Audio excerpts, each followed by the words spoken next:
그 앞부분에 아까 잠깐 언급했던 대로 좀 알아둘 필요가 있고, 우리가 늘 칼빈주의, 칼빈의 5대 교리, 칼빈의 종교개혁 사상, 칼빈의 기독교 강요, 이것 많이 우리가 학문 사회에서는 인용을 많이 하는 말인데, 그래 칼빈이 도대체 어떤 분이 하는 것을 조금 참고로 알아두는 게 좋겠다 싶어서 거기에 문서화를 좀 해놓은 걸 참고해 주시면 되고, 그래 이러한 칼빈이 5대 교리를 보면은 모든 우리 기독교 종교개혁 사상을 바탕으로 해서 그 교리를 핵심적으로 요약한 것이 우리가 칼빈의 5대 교리라 그렇게 우리가 이야기를 되게 합니다. 그러니까 성경이 말하는 중심 사상, 늘 아까도 말씀드렸지만 우리 개혁교회와 개혁주의는 바로 성경대로 되어지지 않는 걸 성경대로 돌아가고 복귀하고 회복한 것을 말하기 때문에, 그래서 성경의 신앙 중심 사상과 근본 원리는 하나님의 절대 주권 사상, 하나님의 절대 주권 사상. 하나님은 자기 스스로가 뜻을 결정하고 행동하고 하는데 아무런 구애받지 않으시고, 그 하나님이 스스로 계시는 자다, 나는 스스로 있는 자다. 그 말은 어떤 하나님의 존재와 하나님이 하나님 되심에 있어서 하나님 외에 어떤 힘이라든가 작용이 하나님의 영향을 끼쳐서 하나님이 되시고 하나님 역할을 하시는, 하나님은 원래 그 존재 자체가 스스로 계시는 분이다. 아무 원인이 없어서 그는 우주의 근본자로서 위대하신 영원한 주권자로 계신다. 그런 것이 우리 하나님인데, 이 주권이란 말은 자기가 모든 일을 결정함에 있어서, 권리를 행사함에 있어서, 뜻을 정하여 행동함에 있어서 누구에게든지 의논하거나 물어보거나 이렇게 할래 하지 않을래라고 하는 뜻을 묻거나 하는 게 아니고, 하나님은 자기가 원한 대로 그대로 행동하시고 그대로 결정하시고 그대로 관리하시는, 그걸 우리가 하나님의 주권 행위. 왜 그럴 수 있느냐? 하나님은 절대 주권자가 되신 이유는 절대 거룩하고 절대 의롭고 절대 완전하고 절대 무한하고 절대 살아있고 절대 은혜고 절대 공의가 있으니까, 부족이 없으니까 자기가 못한 사람에게 이를레저래 물어볼 필요 없는 거죠. 어떤 결정해도 그는 설이고, 어떤 하나님이 경륜하고 섭리를 하더라도 그는 정당하고, 그러니까 자기가 모든 행위의 주인 되는 권리 행사를 하는 것, 그걸 우리가 하나님의 주권 사상이다. 우리가 따져보면은 우리가 찬송에도 내 주여 뜻대로 행하시옵소서 하는, 주님은 뜻대로 해야만 되고, 그 뜻에 거역되거나 제한을 받으면 하나님의 그 주권에 대한 스스로 기쁘신 뜻대로 되어지는 것이 하나님의 영화로우심이고, 우리를 택하여 의인돼서 구원자가 되게 하는 것이 하나님의 기쁘신 뜻이기 때문에, 그 뜻대로 살지 아니하면 하나님의 주권 침해가 되어버리고, 하나님의 우러름과 부족이 없는 하나님의 결정과 하나님의 거룩한 뜻에 도전이 되어버리고 침해해버리고 거역을 하는 거기 때문에 하나님의 영광에 우리가 큰 손해를 가지게 되고 흠집을 내게 되는 거기 때문에, 그래서 하나님의 주권은 하나님이 절대 선하게, 절대 의롭게, 절대 거룩하게, 절대 완전하기 때문에, 전능하기 때문에 조금 더 그는 비판을 받을 만한 행동을 자기 스스로도 결정하고 후회하거나 스스로 결정하고 취소하거나 전혀 그렇지. 오늘 우리 세 사람이 하나님의 구원자가 되고 의로운 반열에 서고 영원 하나의 구속 백성이 되게 하는 하나님이 천지 창조 전에 우리를 가슴 속에 하나님이 결정했던 것은 우리가 그 후에 어떻게 살아도 후회되거나 취소하거나 변경할 필요가. 그래서 하나님의 본질, 하나님이 하나님 되심에 구성되고 있는 성격과 본질과 그 하나님 되심에 대한 여러 조건은 변개하시지 않으신 하나님. 그 변개란 말은 이랬던 걸 저렇게 바꾸는 게 변개인데 변하여 고친다는 건데 그의 결정은 아까 말씀드린 대로 아무런 부족이 없는 결정, 흠기 없고 잘못됨이 없는 결정이기 때문에 바꿀 필요가 없는 거죠. 우리를 구원자로 우리 부족해 살잖아요. 저도 목회자로 임직이 되고 성경을 가지고 가르치는 하나님의 교사의 은총을 줘서 평생을 살아오지만은 그래도 사랑을 부르짖고 긍휼과 자비를 부르짖고 절대 용서를 받았으면서도 그걸 알면서도 때로는 내 앞에 허물된 것이 비판하고 속상하고 복을 빌기보다는 못된 놈이라고 죄악된 이름을 붙여 말하는 잘못이거든. 그런 게 그건 뭐냐, 죄인이기 때문에 죄를 짓지 죄를 지어서 죄인 되는 게 아니기 때문에 우리는 근본적으로 죄성을 가지고 있고 타락한 죄성을 가지고 있기 때문에 그럼에도 불구하고 아까 의인 의롭게 인자가 의로운 나베를 붙여줬기 때문에 우리는 실제는 의인이 못됐지만 죄인이었지만은 의인으로 예수님이 의의 그 옷을 우리에게 입혀주고 주님의 절대 의를 우리의 의로 포장을 해서 덮어주고 우리의 죄는 주님께 핑계를 대고 주님의 의가 우리에게 와서 주님의 공로로 의롭게 된 것을 인정을 해줘. 그래서 하나님이 볼 때는 우리는 의인으로서 의인으로서 우리가 살아가도록 해준 것이다. 이게 어떻게 되냐? 하나님의 기쁘신 주권에서 이루어졌다. 그러니까 우리가 아까 말했던 감리교나 성결교나 이런 우리 종파에서는 뭐 저는 그분들 구원을 인정하는 사람이기 때문에 비난의 흉을 보는 게 아니라 신학적 사상의 차이점을 보면은 자유의지를 가지고 구원을 선택할 수도 있고 구원을 놓칠 수도 있는 것이 일정 부분 우리에게 역할이 있다. 그래 하나님은 그 사랑과 은혜로운 분이 누구는 버리고 누구는 서대하는 그렇게 잔인한 하나님이 못 된다. 우리의 책임이 있다. 우리가 구원을 놓칠 수 있는 선택도 우리가 구원을 얻을 수 있는 선택도 우리에게 있다. 이게 이제 자유의지와 선의 은총을 부르짖는 감리교와 설교, 침례교, 오순절 계통의 교회들이지. 그런데 여러 가지 이제 그걸 우리가 조금 그 반대 이론을 말하지. 그 중에 가장 쉽게 말하면은 그런 죽음이 삶으로 바꿔지고 지옥이 천국으로 바꿔지고 마귀의 자식이 하나님의 자녀의 신부로 바꿔져 하나님을 아버지라고 할 수 있는 이 신분을 준 이 위대한 은총이 그런 구원의 영원히 살 수 있는 그런 절대적인 가치와 구원을 사람이 그 구원을 선택할 수도 있고 내 결정에 따라서 놓칠 수 있는 재량권이 사람에게 있다고 하면 이거보다 무책임한 게 더 어디 있냐 말이에요. 그것이 유기자와 지옥 갈 사람이 예정되어 있다는 이중예제란 말인지 알 겁니다만 그것과 무슨 다름이 있냐 말이에요. 따져보면은요. 그러니 그거는 그 위대한 구원을 내가 잘못해서 놓칠 수 있다.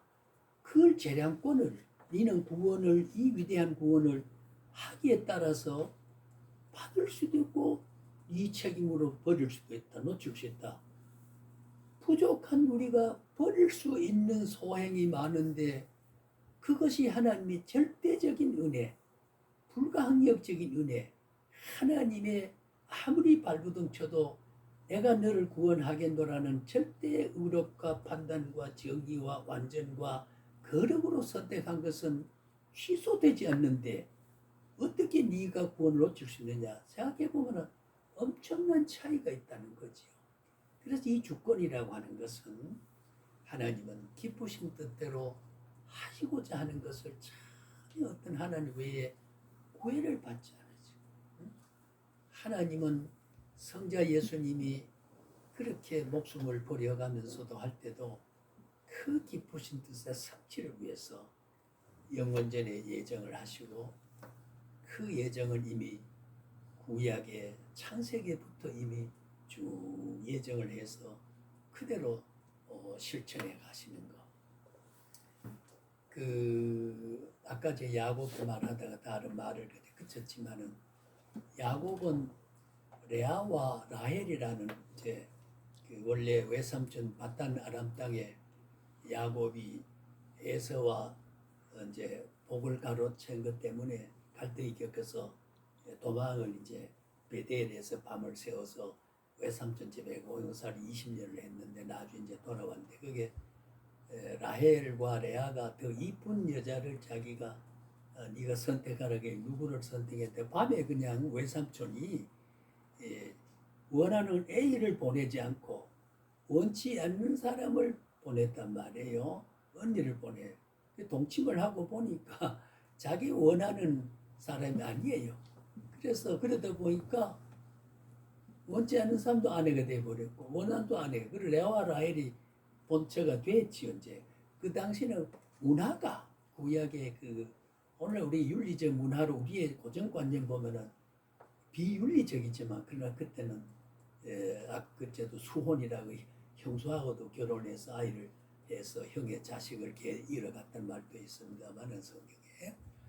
그래서 이제 자기가 셀라와 실바라고 하는 몸종을 야곱에게 들어보내가지고 낳은 것이 셀라의 우리가 셀라하고 누구지요? 두 형제가 낳는데 그게 보면은 창세기에 이미 1장에 보면은 하나님이 좋았더라 하는 게 그게 수백 년 후에 야곱의 아들 12아들 가운데 첩실로 들어서 아들을 아셀이라고 하는 그 아들을 성경에 보면은 야고의 머문 땅에 기름이 날 것이다. 기름지다. 저는 이 해석을 신임을 가지고 말을 하지 않아요. 그런데 중동의 지방에 다 석유가 나잖아요. 유일하게 이스라엘은 석유가 안 났어요. 예.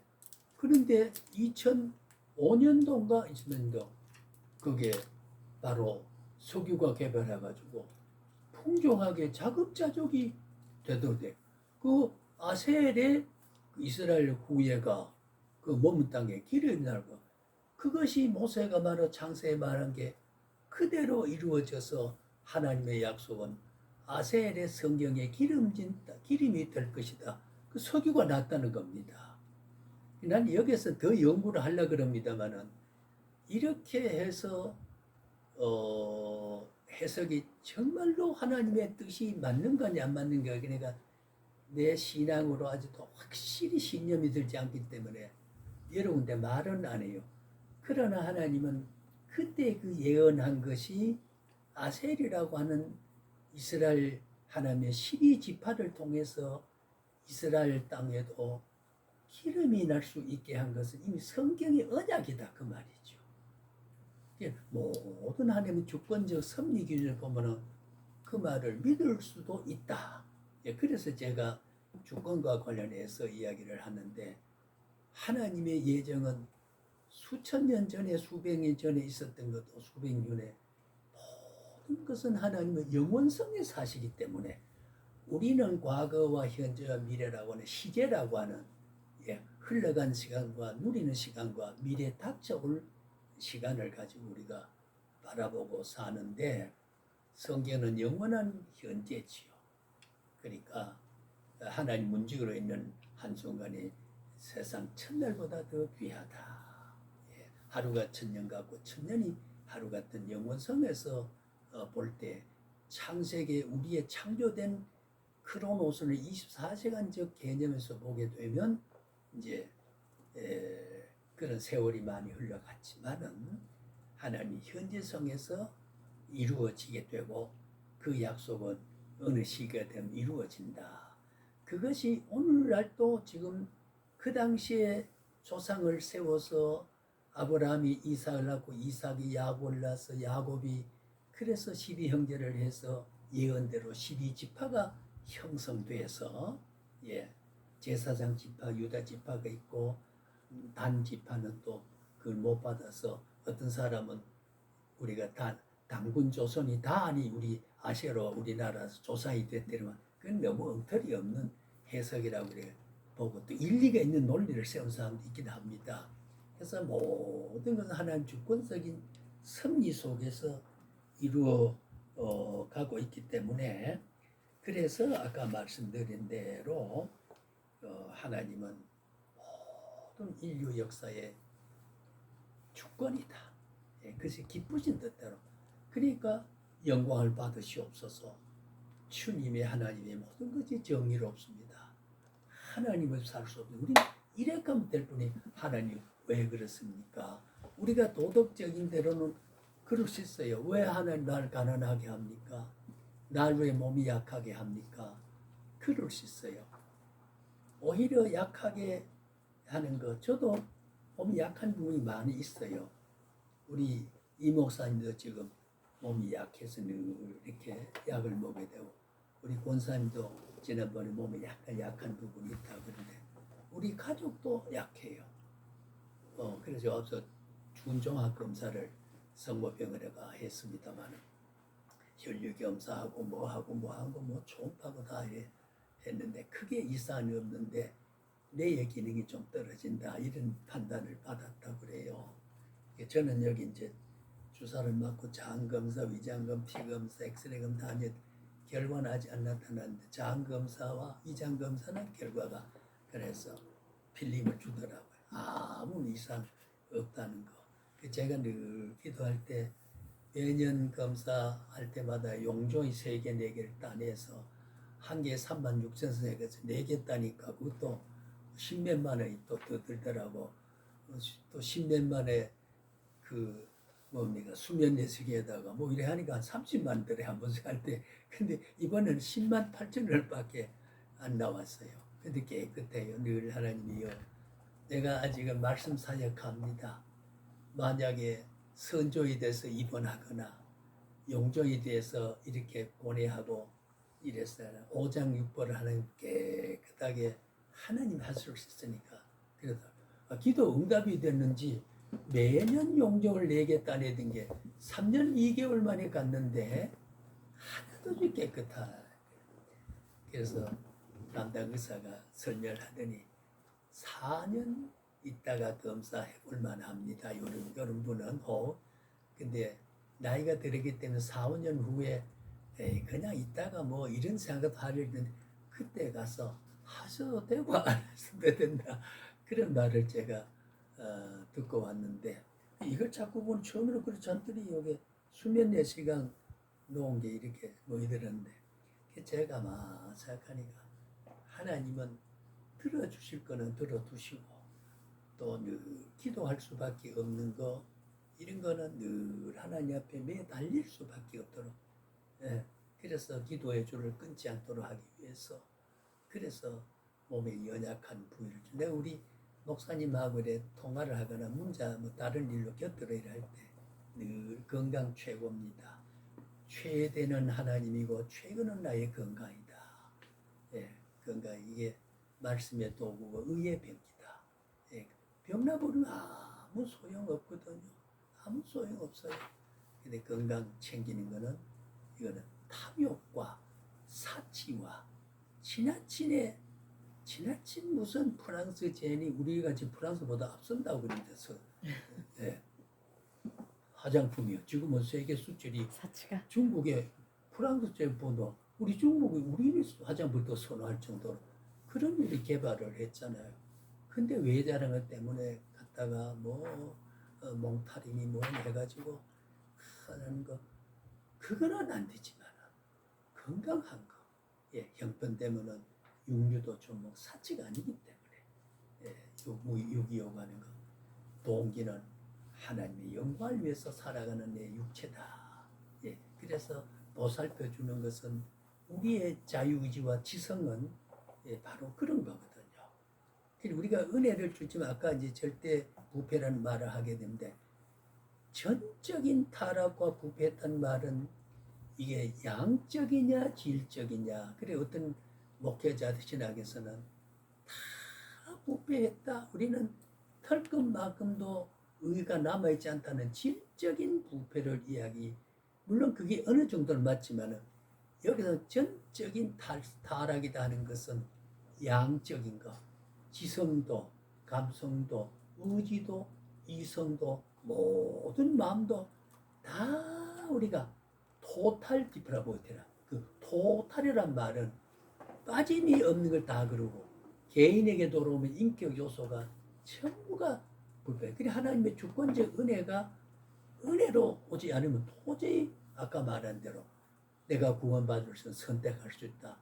주님을 나의 구주시여 이렇게 할 수 있고 당신은 관계없다 이럴 수 그런 재량권을 우리가 줬다 그러면 이 부패한 심지 어떻게 되냐 말이요. 절대 은혜 주권적 은혜가 이 주권적 은혜가 개입하지 않으면 안 된다는 게 이게 칼빈주의요. 칼빈 사사이란 말이죠. 예. 그리고 동양인이나 서양인이나 옛날이나 지금이나 미래 태어날 사람도 전부가 다 부패했다. 예, 예외가 없다. 지구상의 하늘나라의 인류로 태어난 서롱에는 부패가 없다. 그 제가 전에도 잠깐 지나간 말을 했습니다만은 왜 우리가 원죄를 가지냐 말이요.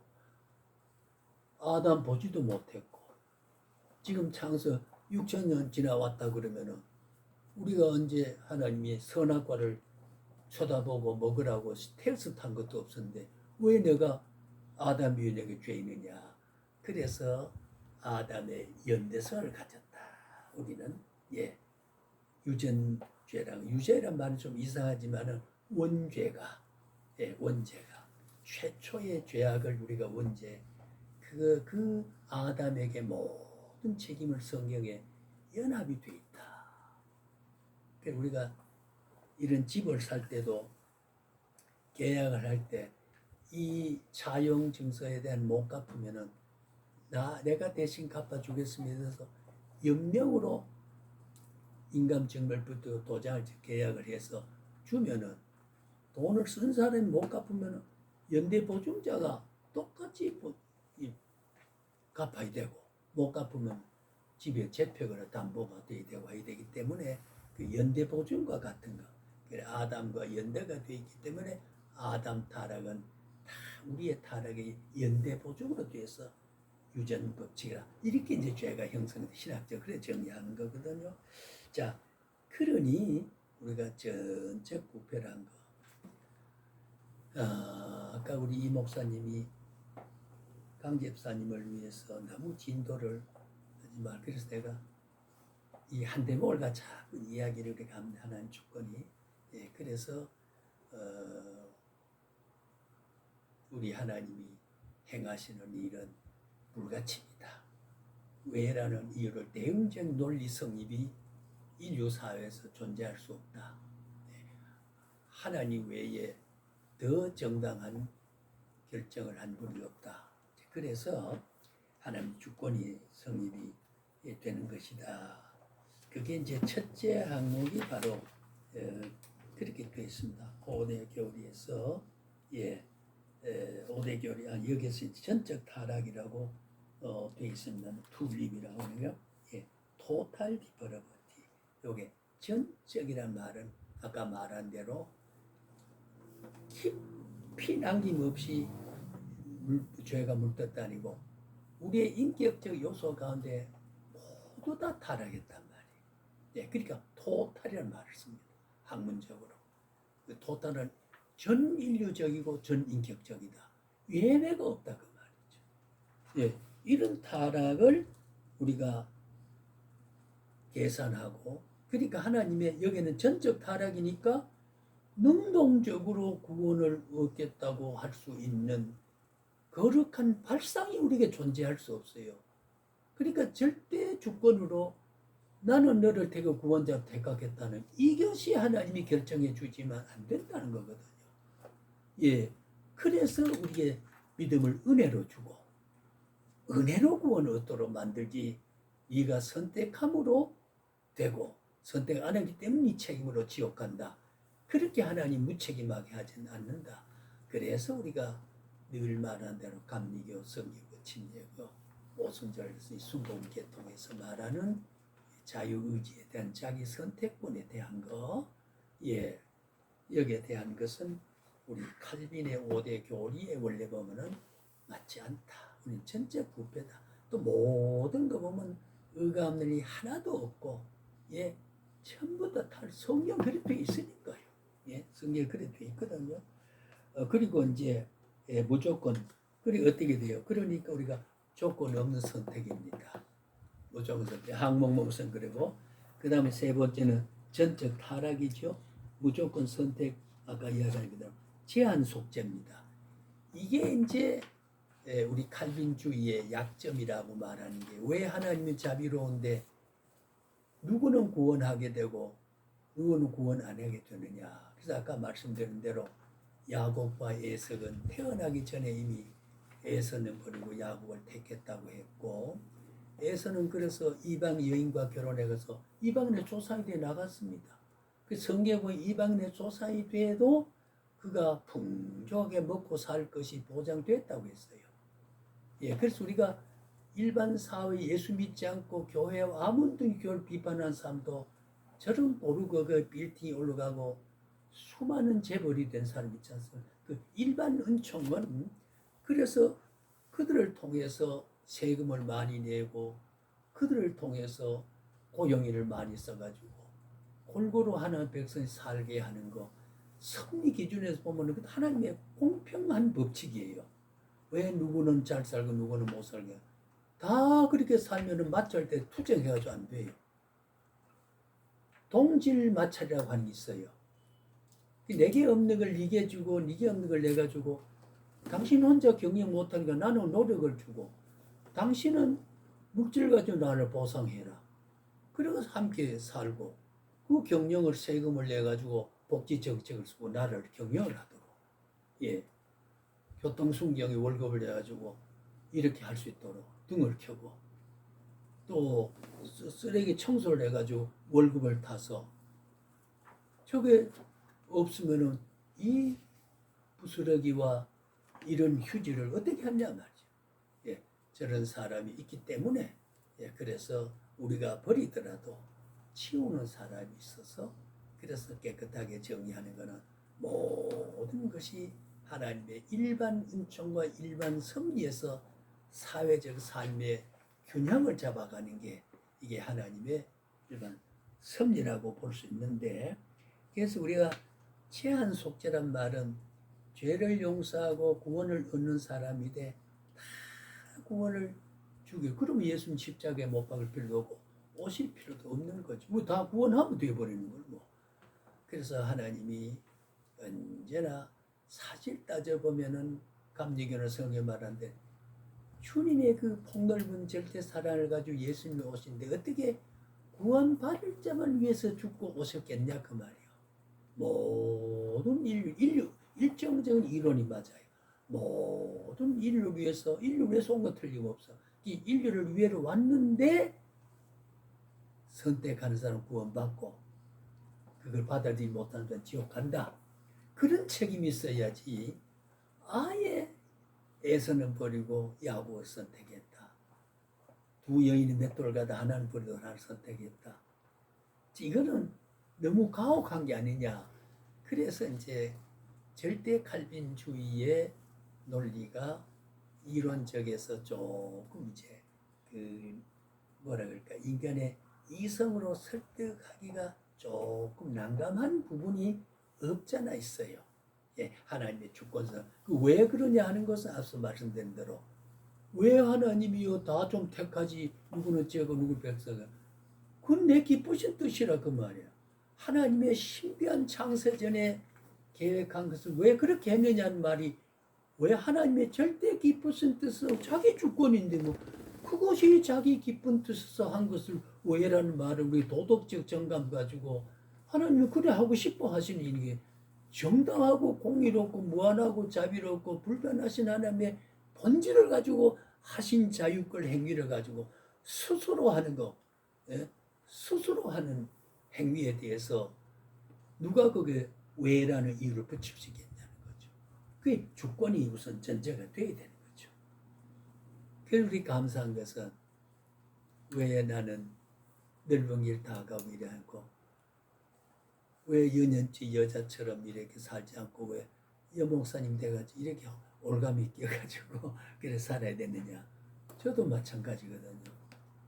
저도 좀 넓은 길 가서 좀 막걸리라도 먹고 에헤 이어 했으면 좋은데 술을 보지도 말라 먹지도 말라 하는 것에서 경계심을 가지고 그렇게 인간의 본능적으로 취향대로 하고 싶은 걸 절제하는 그 절제하는 가치와 절제하지 우리가 선을 그어놓고 요거는 순종이고 요거는 순종하지 않는데 선을 넘어와라 순종하라 순종하기 전에 보장받을 수 있는 혜택이 순종함으로 누리는 혜택이 너무 크기 때문에 그래서 순종을 요구하고 이쪽으로 오라는 게 그걸 이성으로 모르지만은 그러니까 믿음으로 받아들이라는 거죠. 그 자체의 결정을 주권적으로 하나님이 행동하시기 때문에 그래서 우리가 제한 속죄다. 그러니까 김서방이 옆에 있는데 왜 박서방 나를 구원자가 됐느냐 참 감격스럽거든요.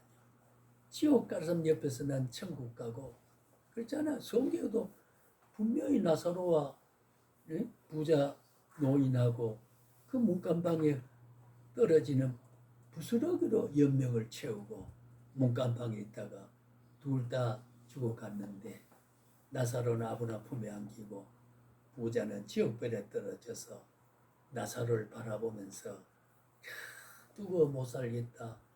내 자녀와 친척과 내 이웃이 아직 써 있는데 내가 가서 모두 모르고 있으니 나 있는 곳에 이리 오지 않도록 내가 전하고 오도록 날 좀 보내달라. 그럴 때 뭐라 그랬어요? 너가 안 가도 세상에 전하는 자가 있느니라. 누가복음에 분명히 지옥과 천국을 묘사했잖아요. 예, 묘사해. 사실은 부자는 밥술은 넉넉했지만은 양심과 영혼의 자족이 없었고 나사로는 부자 떨어진 부스러기를 염원했지만은 늘 문간방에 왜냐하면 우리가 영적으로 유추 해석을 하게 되면요. 아니 부자가 먹고 지하는데 식칼을 쓱쓱 갈아가지고 부자 잠질 때 문을 열고 가서 목을 푹 찌르고 자기 좀 물건을 가져가 버릴 수 있단 말이에요. 그 떨어진 분 연별을 하면서도 거기에 아무 만족하게 살아갔던 것은 그 너머에 부자가 누릴 수 있는 그렇잖아요. 우리가 제가 결혼주를 할 때 그 말을 말합니다만은 안락한 테이블과 안락한 침실에 있어도 단잠은 하나님이 주셔야 되는 거고 아까 우리 짜장면 맛있게 먹었습니다만은 그 음식은 고급 음식을 돈으로 살 수 있지만은 그 음식 가진 맛은 돈으로 못 산다. 예? 우리가 행복의 조건은 돈으로 확보할 수 있지만은 행복 자체는 돈보다가 더 높은 것은 돈으로 구입 못한다. 그건 하나님의 은혜가 있어야 되고 하나님의 영적 복이 있어야 되고 양심의 평화가 있어야 된다. 우리 그런 말을 제가 자주 씁니다만은 사실 그렇거든요.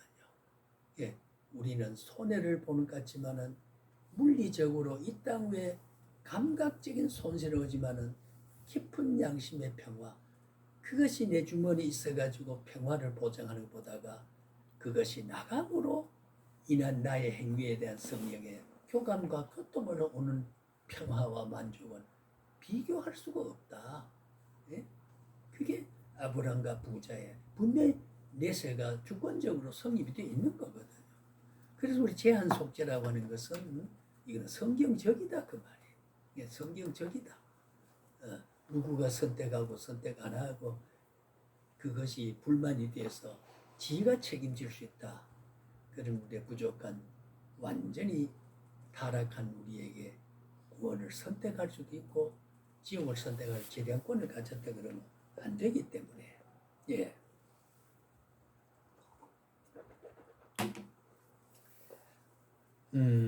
예, 그래서 그다음 보면은 네 번째는 불가항력적 은혜요. 바울이요. 아까 제가 예수님이 33살에 30살에 유대 사회는 그 문화가 12살에 성인식을 해서 예수님이 12살 때에 베들레헴에 올라갔잖아요. 마르다와 요셉의 손을 잡고 갔다가 돌아올 때는 그냥 돌아와 버렸단 말이에요. 그 군중 속에 쌓여 오는 줄 알고 왔는데 중간에 보니까 예수가 아니었거든.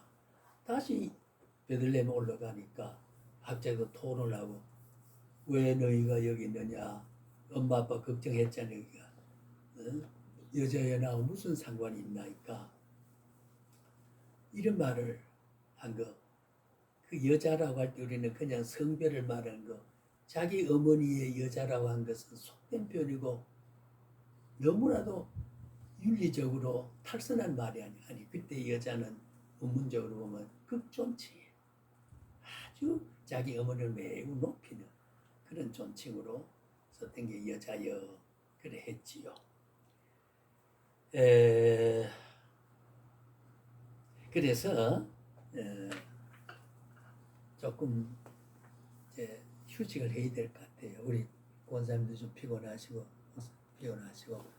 그렇죠. 그래서 말하는 사람 긴장하니까 안 좋은데 들어보면 참 저도 많이 그랬습니다. 그래서 조금 이래 하고 불가항력적 은혜란 말은 구원의 은혜를 내가 저항할 수 없는 그래서 아까 바울의 말을 말 나왔던 거니까 30살에 그 니누의 저기 뭡니까 다메섹에 그 오늘날 현대면 다마스커스입니다. 그 수도가 한 500만 제가 가봐서 확인한 도시는 한 500만 도시인데 그 입세에서 바울이 그 사내들인 공회에 그 공문을 가지고 막 잡아 죽이고 가두고 이제 포악하게 괄시하려고 율법주의자로 바울이 가다가 다메섹 도사 성 안에 들어가도 못하고 불렀지요.